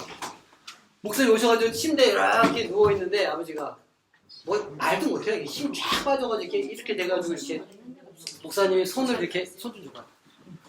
침대에 누워있는 아버지 손을 이렇게 한쪽 손을 이렇게 딱 잡더니 홍기야. 아버지 성함이 홍기였거든. 홍기야. 네가 예수를 믿냐? 이렇게 딱 하신 거예요. 근데 아버지가 약간 날라리 집사였거든요. 근데 거기서 아버지가 이렇게 하는 거예요. 근데 그 순간 제가 화가 확 나는 거예요. 옆에서 가만히 내가 이거 보다가 갑자기 속에서 우라가 확 시비를 오르는 거예요. 아버지가 이렇게 하는데 제가 왜 그랬을까요? 제 속에 일종의 원망이 생기는 거예요. 평생을 세상에 저렇게 살았는데 도대체 엄마한테 한 짓이 뭐며 우리한테 어떻게 했는데 이게 무슨 뭐 십자가에 매달린 강도도 아니고 와가지고 저기 한마디로 저렇게 구원받으면 너무 불공평한 거 아닌가? 막 속에 우라가 치밀고 막 너무 화가 나는 거예요 그날. 그게 이제 그렇게 하고 이제 아버지가 연세대학교 장례식장에서 이제 장례를 이제 치렀는데 오는 사람들마다 제가 이게 한번 안 했나요? 오는 사람들마다 저는 이제 하나도 안 슬퍼요. 온 가족이 하나도 안 슬펐어. 뭐 정이 있어야 슬프지. 그냥 남보다 더 못해. 근데 이제 다들 멀뚱멀뚱 이렇게 앉아 있는데 들어오시는 분들이 저는 모르는 분들이에요. 뭐 몇촌 친척 뭐 직장 뭐 어쩌고 막 오는 분들이 신발 벗자마자 쓰러져서 울어요. 울면서 이렇게 좋은 분이 돌아가셔가지고 가족들이 얼마나 상심이 크시면서 나를 붙잡고 울고 엄마 붙잡고 울고 그러는데 점점 화가 제가 이렇게 점점 타가지고 둘째 날 저녁에는 도저히 잊지 못하겠는 거예요. 상주로. 막 진짜 막 다 때려 부시고 싶고 막 와, 저 제 26살 때문에. 그래가지고 잤어요. 상주 어딨어? 나 찾지 마. 잤어. 너무 화가 나가지고. 그런 거죠. 저 사람이 구원을 받아? 저 사람이 하나님의 계획 속에 있어? 말도 안 돼. 하나님 공평하지 않다. 이거 뭔가 잘못되어 있다. 다들 장남이세요. 장남이죠. 그럼 상주해야지. 다들 그런 생각을 한다고요. 마음속으로. 저는 약간 좀 극단적인 상황이지만 마음속으로 우리가 누군가를 볼 때 교회 안에 생활하면서 누구를 보면 야, 저는 예수 믿는다고 저게 이렇게 속으로 정죄를 한다고요. 남편도 정죄하고 마누라도 정죄하고 집사도 정죄하고 목사도 다 정죄하는 거예요. 말을 안 할 뿐이지. 이 속에 재판관이 딱 들어앉아가지고 다 정죄하는 거예요. 그걸 부정할 수가 없죠. 그렇다고 뭐 겉으로 다 표시를 할 수는 없잖아요. 그럼 난리가 나게 교회가.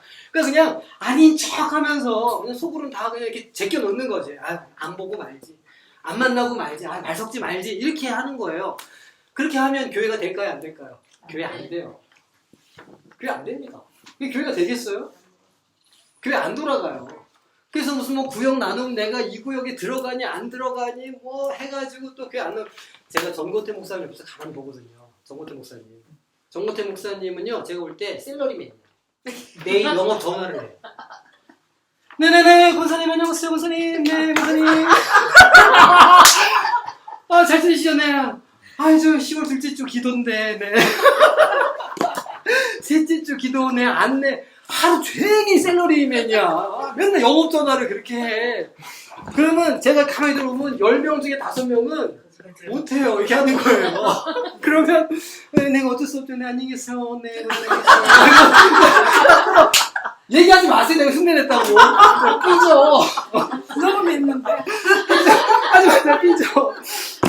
삐져요. 그러니까 이제 저 목사 나름대로 마음이 얼마나 상함이 많겠어요. 그래도 목사인데 전화해가지고 집사님들이 내가 하겠습니다 그러면 그래서 누가 이렇게 네 하겠습니다 그러면 좋아가지고 막 얼굴이 막 환해지고 막 옆에서 보면 마음이 안타까워요.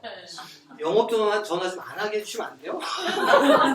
목사들이 맨날 영업전화를 이렇게 해야 돼요. 어떻게 뭐 그렇습니다. 일단 그게 좀 정해놓은 거. 정해놓죠. 근데 그대로 안 돌아가니까 자꾸 영업전화를 하는 거예요. 그거 안 정해놓겠어요. 이게 다 정해져 있지. 약간 뭐 그래요. 근데 이제 그럴 때마다 마음의 상함이 쌓이면 이렇게 정죄하고 저 사람이 구원받는다는 건데 인정할 수가 없다. 저 사람 구원받으면 난 교회 안 다녀. 딱 이렇게 되는 거거든요. 근데 우리가 뭘 인정해야 돼요? 나를 택하신 것처럼 그 사람도 택하셨다. 어제 택하셨다? 아니요. 창세 전에. 나를 택하신 것처럼 그 사람도 택하셨다. 이미 창세 전에 택하신 사람들이다라는 걸 우리가 믿음으로 받아야 그때부터 교회가 돌아가는 거예요. 하나님이 일하실 수 있는 공간이 생겨. 그걸 우리가 믿어야. 그걸 안 믿고 우리가 누군가와 같이 안 하려고 하고 누군가 말을 섞지 않으면 하나님이 일하실 수 있는 공간이 없는 거예요. 그걸 믿어야 하나님이 역사하신다. 믿으세요. 그걸 믿어야 하나님 역사하신다. 자, 세 번째 동사 5절에 나와요. 우리를 어떻게 하셨대요? 우리를 예정하셨다. 예정하셨다. 그래서 칼빈이 이거를 딱 집어다가 예정론을 딱 말해가지고 우리가 온통 혼란에 빠졌어요. 그럼 예정 안 된 사람은 지옥 가나요? 그러면 예정된 사람은 맘대로 살아도 결국은 천국 가나요? 이제 이렇게 아주 뭐랄까요, 문자적으로 해석을 하면서 난리가 났는데, 사실 이 칼빈이 예정론을 얘기하면서 하고자 했던 바는 그런 게 아니고, 하나님께서 이미 우리의 구원을 위한 계획을 이미 다 세우고 일하셨다, 그런 의미예요. 1번, 3번, 5번은 예정하셨고 7번, 8번은 예정 안 하셨다. 그러니까 7번, 8번은 지옥, 1번, 3번, 5번은 뭘 해도 구원. 이게 아니라고요. 예정론은. 여기서 말하는 예정은 하나님께서 어떤 일을 하실 건지, 어떤 사람을 어떻게 쓰셔서 하나님의 교회를 세워나가실 것인지를 이미 계획하셨다. 하나님은 계획하시면 그 계획을 어떻게 하시는 분일까요? 이루시는 분이에요. 그러니까 하나님께서 예정하셨다는 것은 하나님의 그 뜻을 다 어떻게 하시겠다는 거예요? 이루시겠다는 거예요. 다 이루어지죠. 하나님께서 하신 일은 다 이루어져요. 그래서 태초에 하나님은 예정하셨지만 그걸 다 이루신 분은 누굴까요? 예수님이에요. 그래서 십자가상에서 뭐라고 하셨다고요? 다 이루었다 말씀하셨다고 말씀드렸잖아요. 하나님께서 하신 일, 예정하셨다. 근데 이제 그럼에도 불구하고 여전히 우리 안에 궁금증이 남죠. 그러면 하나님의 계획 밖에 있는 사람도 있을 수 있나? 어떻게 생각하세요? 하나님의 계획 바깥에 있는 사람들도 있을 수 있어요? 없어요? 저긴 있다, 여기는 없다. 자, 하나님의 예정 밖에도 사람이 있을 수 있다. 손 들어보세요. 하나님의 예정 밖에는 모든 사람의 예정이다. 손 들어보세요. 좀 답을 좀 해요. 자, 그러면 하나님 범죄하는 것도 예정하셨을까요? 인간의 범죄도 이미 알고 계셨을까요? 하나님께서? 네. 알고 계셨어요? 네. 그럼 굳이 거기다 왜 선악과를 두셨죠? 뻔히 아시면서. 자유의지를 주셨고. 아유, 정답. 그렇지. 참 많이들 배우셨어. 맞아요. 그러니까 이런 거예요. 제가 이제 종종 듣는 표현 중에 하나가, 내가 어떤 A라는 아가씨가 너무 좋아. 지금 좋다는 게 아니에요. 지금 좋다는 게 아니고, 예를 들어서 A랑 유난히 좋아하시는 권사님 왜 이렇게 좋아해요? A라는 아가씨가 너무 좋아. 근데 A라는 아가씨가 나한테 마음을 안 줘요. 그럼 저는 뭘 해야 될까요? 송지 집사님 어떻게 하셨어요?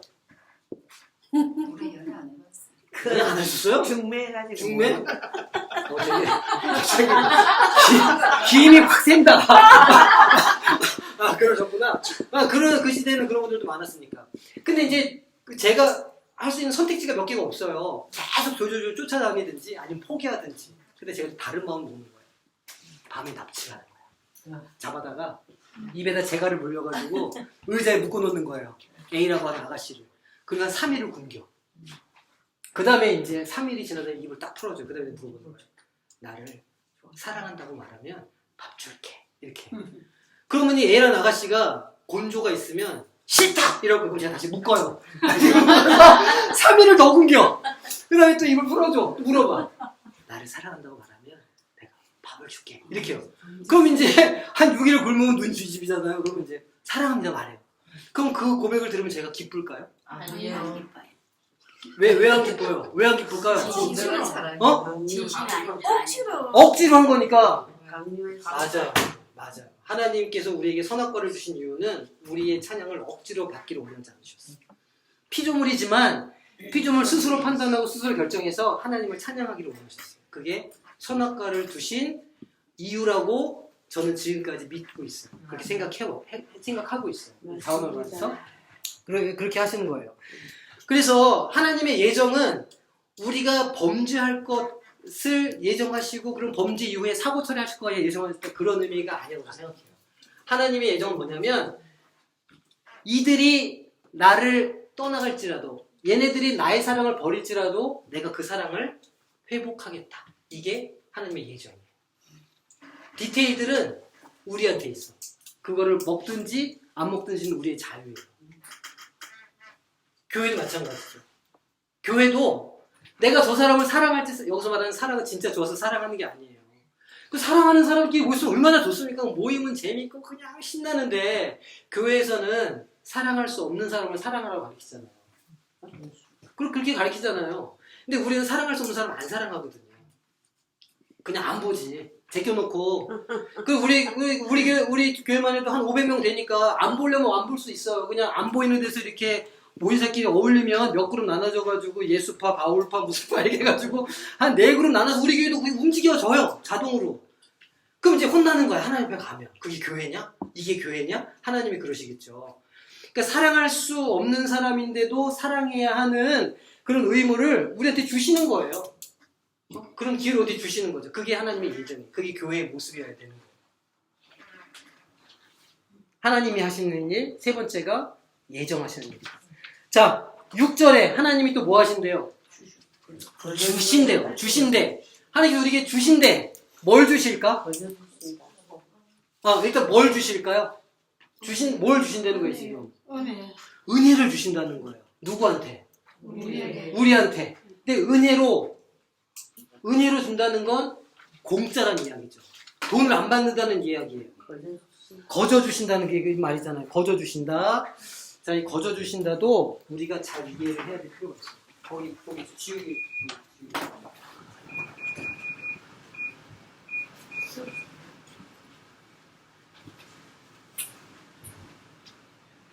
이게 이제 우리가 갈라디아서에서 보면 이제 이 얘기가 막 나오는데, 거저준다, 우리 성경을 이렇게 거저준다 이렇게 말하니까, 공짜, 그죠? 우리 흔히 공짜라고 생각을 해요.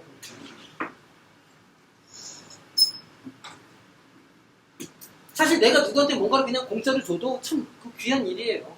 그리고 뭐 사은품으로 받잖아요. 뭐 요즘에 사은품이 더 공짜게 있느냐마는 뭘 하나 더 주면 1+1을 주면 그렇게 기분이 좋아요. 하나님께서 우리에게 무엇인가를 거저 주신다는 거예요. 공짜로 주신다는 거예요. 뭘 주신다고요? 은혜로.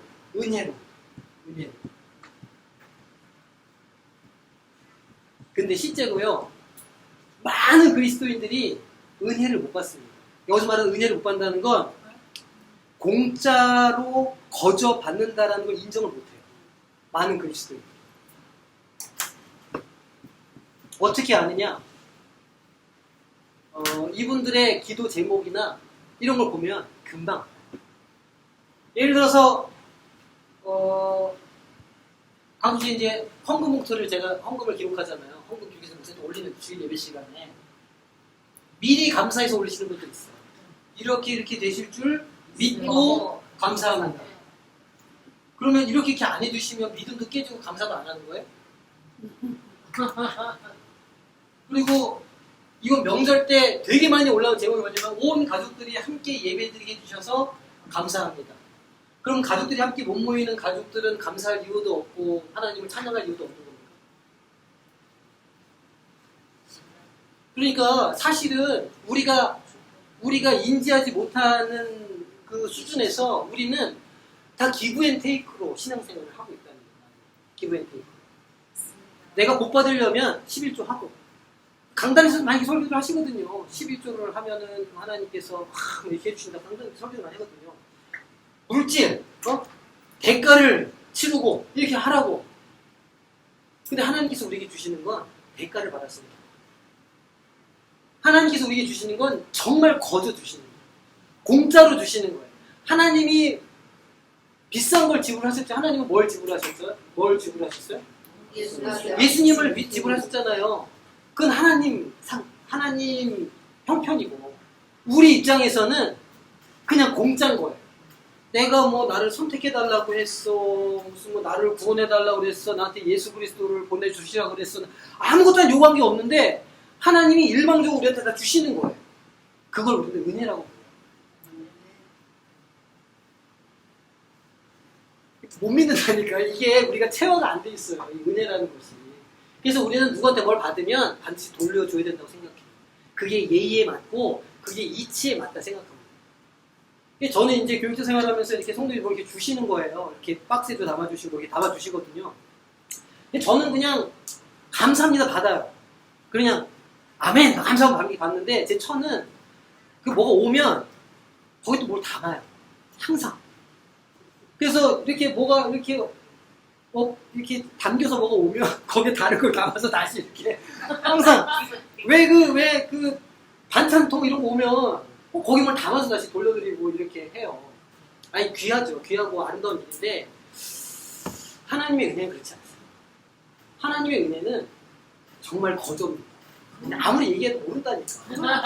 아무리 얘기해도 이게 사모님이 주시는 거는 하나님 은혜하고 관계 없는 거죠. 인간한테 관계지. 그러니까 이제 예를 들면 우리 안에 그게 기본적으로 내재해 있다는 거예요. 하나님이 나한테 뭘 주시면 내가 뭘 드리거나 내가 뭘 드려야 하나님한테 뭘 주신다. 조건이 달려 있다는 거죠. 우리 신앙에 100% 조건을 달아서 신앙생활을 하고 있다는 말이에요. 제 얘기는. 왜 예수를 믿어요? 그러면 10명 중에 9명은 구원 받으려고. 그게 아니란 말인가? 약간 좀 띵하죠. 그럼 내가 예수를 왜 믿지? 이게 막 띵하잖아요. 예수를 왜 믿냐 물어보면 구원 받으려고요. 복 받으려고요. 다 그렇게 대답한다니까요? 그것도 정답이긴 하지. 근데 그게 완전히 100% 충족시키는 답은 아니에요. 예수를 왜 믿어요? 에베소서는 영광 돌리기 위해서. 받기 위해서가 아니라 영광 돌리기 위해서. 무엇에 감사해서? 하나님이 거저주시는 은혜에 감사해서 영광 돌리기 위한 삶을 살아야 된다가 에베소서 우리한테 해주고 싶은 얘기예요. 해주려고 하는 이야기예요. 그러니까 기도할 때 자꾸 달라고 기도하지 마세요. 내가 무엇을 하나님께 어떻게 내가 찬양을 할 것인가? 내가 하나님께 도대체 하나님의 영광을 위해서 내가 뭘 할 수 있을까? 하나님께 드리는 게 아니라 하나님의 이름을 높여지게 하려면 내가 어떻게 살아야 하는가에 초점이 맞춰져야지 내가 받을 것을 받기 위해서 신앙생활 하는 건 뭔가가 이렇게 안 맞아도 항상 잘못되어 있다는 거예요. 은혜는 공짜다. 완전히 공짜다. 우리가 아무것도 하지 않아도 주신다. 100%. 그래서 가장 신령한 복이 뭡니까? 구원. 우리를 구원해 주시는 거에는 우리의 어떤 노력도 포함되어 있지 않아요. 내가 교회를 다시 예수를 믿어서? 아니 그것조차도 하나님이 하시는 거예요. 자, 하나님께서 우리에게 하시는 일이 네 번째가 거저 주셨다. 자, 다섯 번째 하나님께서 우리에게 하시는 일이 뭐래요? 넘치게 하신다. 우리에게 복 주시고 은혜도 주시고 다 주시는데 그거를 얼마큼 주신다는 거예요? 넘치게 주신다는 거예요. 분에 넘치게, 우리의 형편에 넘치게, 우리의 조건에 넘치게 주신다는 거예요. 그래서 우리는 자꾸 자격을 만들려고 되게 노력하고 애써요. 새벽 예배 한 번도 안 빠져야지. 11조를 내가 진짜 정확하게 해야지. 목표로 얘기 많이 하잖아요. 이해가 많이 되잖아요. 내가 진짜 봉사, 내가 올해 아침 직분 열심히 해야지. 막 이렇게. 그러면 그만큼 주시겠다고 생각하는 거죠. 근데 그렇게 안 해도 하나님은 우리에 넘치게 부어주시는 거예요. 넘치게. 하나님께서 이게 풍족하게 해주시는 분이에요. 풍족해 주시는 거예요. 자, 여섯 번째로 하나님께서 우리에게 하시는 일이 뭐래요? 알려주신다는 거예요. 깨닫게 하시고 알려주신다는 거예요. 자, 무엇을 알려주신다고 그래요? 무엇을 오늘 말씀에는 뭘 알려준다고 그러나요? 성경에는? 그 뜻의 비밀을 알려줍니다. 비밀. 여기 이 바울 서신에 비밀이라는 단어가 꽤 많이 나오거든요. 근데 이게 뭐를 번역한 단어냐면 이 헬라어에 미스테리오라는 단어를 미스테리오라고 하는 단어를 번역한 거예요. 영어로는 미스테리. 미스테리랑 비밀은 좀 다르죠. 비밀은 뭔가 자꾸 감추는 거잖아요. 근데 미스테리는 공개되어 있는 거예요. 공개되어 있지만 몰라. 그 어감 차이가 되게 중요해요. 비밀이라고 그러면 감춰서 나만 알고 있는 건데 사실 성경이 원래 의미하는 바는 미스테리예요. 그러니까 다 공개돼 있어. 누구나 다 볼 줄 알아요. 누구나 다 십자가가 눈에 보이는 거예요. 근데 그 십자가를 통해서 구원을 보는 사람은 되게 적어요. 왜요? 그 사람들에게 하나님이 넘치게 부어주셨어. 뭐를? 그 지식을 깨닫게 해주시는 은혜를 넘치게 부어주시고 오늘 알게 해주신다. 하나님께서 하시는 일이 알게 하신다는 거예요. 신비를, 비밀한 것을 알게 해주신다. 지금 우리가 이제 이 3장, 3절에서 14절까지 이 난해하고도 어려운 이 본문을 7개의 동사로 지금 우리가 따라가 보고 있는 거거든요. 그러니까 이제 제가 이렇게 한번 하면 집에 가서 그 교재를 가지고 그 7개 가지고 다시 한번 읽어보세요. 그러니까 하나님께서 우리에게 무엇을 하시는가. 이거를 보시면 돼요.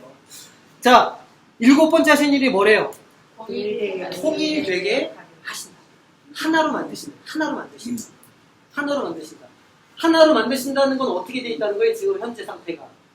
하나가 아니라는 거예요. 둘이든 셋이든 넷이든 다 조각조각 나뉘어져 있다는 말이에요.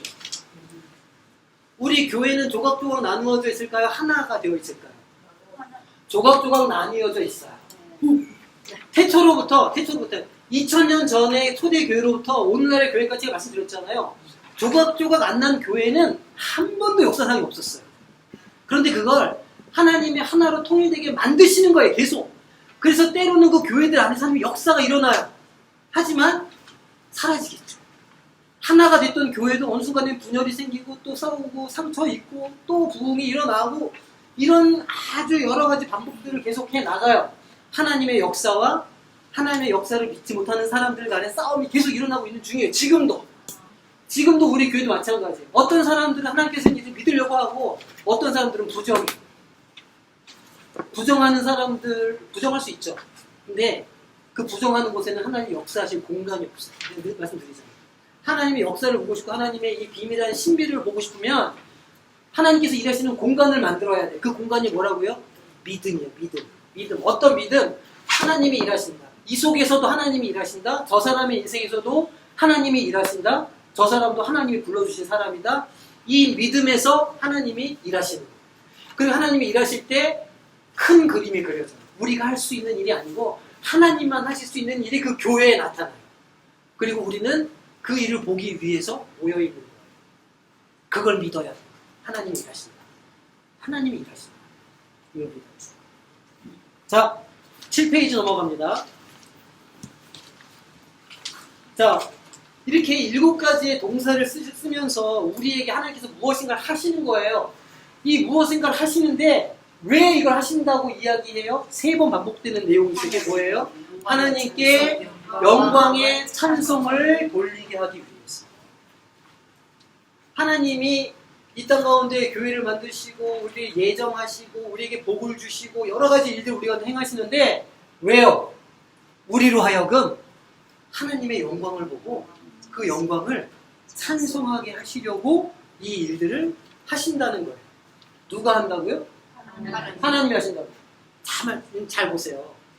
7가지 동사의 주체가 누구예요? 동사의 주어가 누구예요? 다 하나님이에요.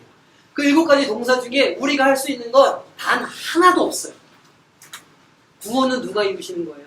하나님이 이루시는 거예요. 우리로 하여금 영광의 찬송을 돌리는 사람으로 만드시는 것도 누가 하시는 거예요? 하나님이 하시는 거예요. 우리를 깨닫게 하시는 것도 누가 하시는 거예요? 하나님이 하시는 거예요. 우리가 할 수 있는 일이 아무것도 없어요.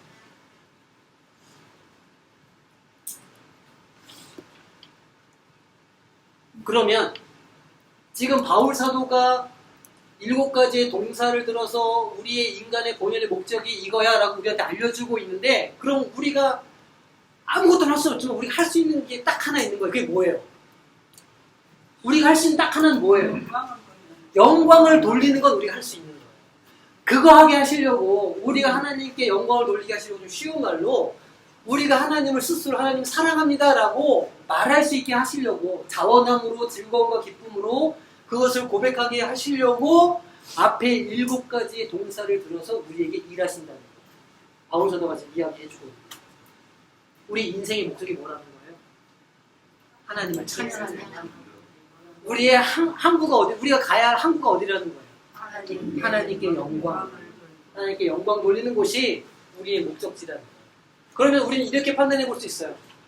우리 신앙생활 할 때 어떤 것을 해야 되나 하지 말아야 되나 판단해야 되는 그런 갈림길에 서 있을 수 있잖아요. 그때 기준이 뭐예요? 나의 만족? 우리 공동체의 유익? 아니에요. 딱 하나의 기준은 뭐냐면 이 일이 하나님께 영광이 되느냐 따져봐요. 그게 에베소서가 우리한테 보여주는 방향, 나침판이에요. 그래서 이제 교육자들이 뭘 요구하죠. 전 목사, 네, 권사님, 주일날 이브 때 기도 좀 급하게. 하나님의 영광의 관점에서 보면 해야 됩니까? 안 해야 됩니까? 해야 되는 거예요. 그것도 거절당하면 거기 또 교육자나 마음 상해가지고 내가 또 거절당했다. 나를 도와준 사람이 아무도 없다 이러면서 징징대는 걸 제가 또 여기서 봐야 돼요. 징징이거든요. 이렇게 말하면 안 되는데. 진진이. 옆에서 그냥 하는 걸 내가 다 들어야 되거든요. 그러니까 그거를 기억하셔야 돼요. 오늘 우리가 꽉 붙잡아야 되는 딱 하나의 명제는 뭐냐면 기준점은 하나님의 영광이 되느냐 아니냐. 우리 교회의 유익이다 이것도 아니에요. 예를 들면 우리가 지금 건축하고 있잖아요. 우리 기도 제목 중에 뭐가 있습니까? 민원이 없도록 해달라고. 근데 생각해 보세요. 민원이 없도록 하는 그게 하나님께 영광을 돌리는 일일까요? 우리 교회가 이 지역에서 하나님께 영광을 돌리는 일을 감당해야 되는데 그게 가장 큰 목적인데 우리가 민원이 없게 기도해 주세요. 꽹가리 쓰는 사람이 사라지게 해주세요. 기도하는 게 하나님의 영광 돌리는 일에 합한 방식일까요? 이 질문해야 돼요. 교회에 좋은 게 다 하나님께 영광이 아니에요. 내 인생에 좋은 게 다 하나님께 영광이 아닌 거예요. 네? 이거를 분별해야 돼요. 이거를 분별하고 하나님의 영광을 위해서 달려갈 때 우리가 비로소 교회의 기초를 놓는 거예요. 한 군데를 보게 되니까. 기억하셔야 돼요. 하나님의 영광을 위한 것이냐 아니냐. 이게 우리의 방향타다. 자, 에베소서를 열며 바울은 하나님의 우리를 향하신 마음을 쉬지 않고 쏟아놓습니다. 그리고 우리가 취해야 할 궁극적인 목표는 하나님께 영광을 돌리며 찬양하는 삶입니다. 이러한 삶의 모습은 그리스도인의 본질이라고 할 수 있습니다. 교회의 기본적인 사명도 하나님을 찬양하고 영광 돌리는 것이라 할 수 있습니다. 생각해 보세요. 우리가 왜 예배를 강조합니까? 그 자리야말로 아주 1차적으로 그 뭐랄까요 표면 아주 실제적으로 하니까 영광 돌리는 자리이기 때문에 왜 우리가 선교를 감당합니까? 왜 우리가 선교해야 된다고 말해요? 우리가 그 복음을 증거할 때 하나님께서 기뻐하시고 하나님 영광 받으시니까 우리가 왜 구제해요? 그 사람들 불쌍해서? 아니 그건 두 번째 목적이에요. 우리가 그렇게 구제할 때 하나님께서 기뻐하시니까 하는 거예요. 우리의 늘 목적은 첫 번째 목적은 하나님께 영광이 되어야 돼요. 그래서 우리가 가야 할 항구는 하나님께 영광이라고 할 수 있겠다는 거예요. 자, 무려 1시간 반이나 제가 오늘 첫 시간인데 조금 좀 과하게 시간을 썼는데 요렇게 네 분, 어떻게 딱 12제자로 이렇게 해서 다 맞추셨는지 몰라. 숫자도 기가 막혀. 이렇게 네 분씩이요. 첫 번째 질문에 대해서 나눠보시는 거예요. 내가 생각하는 교회 모습과 가장 거리가 멀어 보이는 교회의 모습은 무엇인가. 이렇게 네 분이 서로 이렇게 약간 보이시고 그걸 얘기를 해보세요. 내가 생각하는 교회는 이래야 되는데 이것과 가장 거리가 먼 교회의 모습. 그런 거 있죠? 그럼 나눠보세요. 왜 그럴까? 이것도 한번 생각해 보시면 좋을 거예요. 자, 시간 많이 안 드립니다. 5분 드리겠습니다. 5분. 나눠보세요. 어떻게 질문을 하고 자, 다시. 내가 생각하는 교회는 이래야 되는데 이거는 진짜 너무너무 내가 생각하는 건 다르다. 이런 교회의 모습이에요. 얘기해보세요. 천천히 얘기해보세요. 내가 이렇게 내용상을 이렇게 보여서 내가 생각하는 교회의 모습이랑 실제 모습이 너무 다른 거야. 야, 이건 달라도 너무 다른데? 교회는 이래야 되는 거 아니야? 이런 거 한번 생각해보세요.